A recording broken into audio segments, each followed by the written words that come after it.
Уште една илјадарка плюс е потребна за да се истурка месецот. Синдикалната минимална кошница за јануари повторно порасна и изнесува 66.413 денари.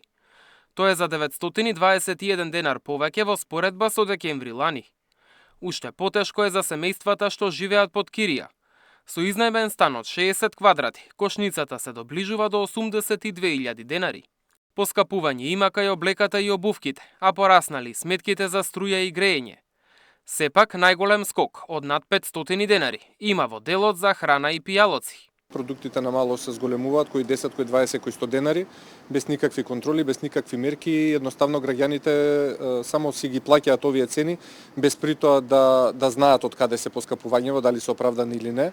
Но како и да е, гледаме дека владата нема предвидено мерки, гледаме дека работодавачите не ги покачуваат платите и за таа цел Сојуз на синдикати на Македонија не само што ќе ги брка цениве по маркетиве да докаже со колку не се преживува месецот, ќе излезе до крајот на месецот на голем работнички протест, кој што најверојатно ќе биде и во повеќе денови, на повеќе места, а не се исклучува можноста да се донесе одлука и за генерален штрајк, како во јавен, така и во приватен сектор. Премиерот Мицкоски неколку пати рече дека дел од ланците маркети го изигруваат законот за нефер трговски практики и најави драконски казни, па дури и клуч на врата.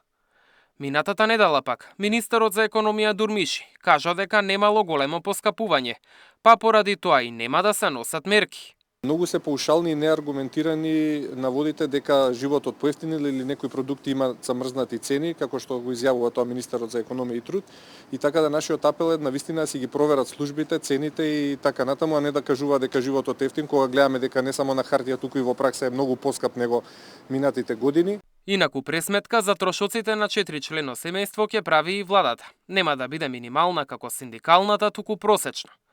Требаше да се применува од 1 јануари, но уште не е почната бидејќи се чекаат мислења од синдикатите и работодавачите. Мартин Арсов, Сител телевизија.